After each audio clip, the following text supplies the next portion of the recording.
here we go again.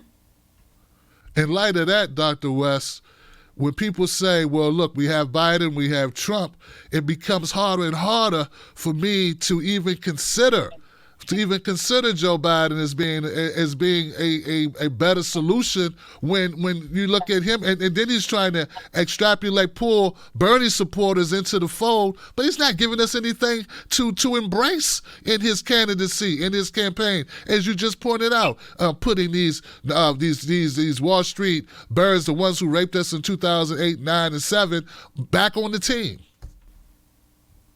No, it's true. It's true. But keep in mind, though, brother, that we're not really looking for the solution within the arena of electoral politics in a highly financialized capitalist economy, a highly militarized nation state, and that's its connection to mass incarceration is something that happens on the domestic front in the same way the drones go out in terms of its imperial policy, but in the commodified culture too. How do you gain a foothold for truth and justice in a commodified culture, the militarized nation state, driven very much by white supremacist sensibilities, white supremacist practices, white supremacist perceptions, but then a financialized capitalist economy, meaning that financial services sit at the center with over 40% of the profits gained by those folk in financial services and intimate relations to Silicon Valley with the technologically advanced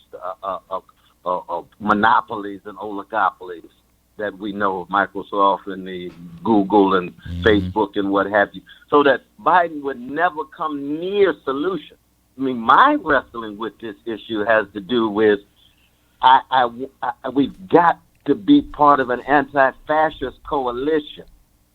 You see, Trump is anti-fascist in a very, very vicious way. And it's not that he's so much ideologically driven. He's narcissistic, that he doesn't think at all. You know, he's below mediocre. You know, he's driven by a certain kind of vanity and stupidity. And this is very dangerous. I think Noam Chomsky is absolutely right about this in terms of his finger on the nuclear button and his unconcerns of ecological catastrophe and so forth. But it's the Republican Party behind him, of course, that keeps him going. And so, I mean, my own position about this is that if we had a strong third-party candidate or a strong possibility of creating a left-wing culture that could educate the people and go against both, because you see, Biden is the neoliberal wing of the ruling class. Trump is the neo-fascist wing of the ruling class. But they both tied to the same bird.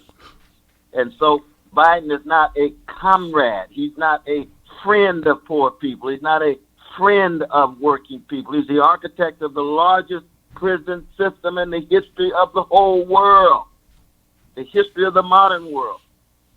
5% of the population of America, 25% of the prisoners, and we 50% with our brown brothers and sisters. Biden's an architect of that. He bragged about that a few years ago. He invaded and occupied Iraq. Over 500,000 precious brothers and sisters in Iraq killed. No serious reflection on those consequences. And we can go on and on. Privatizing education, he supports. So what do we do? What do we do as black people? What do we do as people who want to keep alive the legacy of the Martin Kings and the Ella Bakers and the Fannie Lou Hamers and others, you see? Yeah. And so in that regard, I don't look for any one of these as a solution. Now, that doesn't mean that I might be forced, if I were in Ohio or Florida, where my vote really, really matters. If I were pushed against a wall, I would be forced to vote for a political foe like Biden. But he's on the other side of the class war coming at us. He's on the other side of the prison-industrial complex, which is the kind of racialized war coming at us, you see. So we're between a rock and a hard place. You understand the dilemma I'm trying to absolutely express here, my brother. Yes.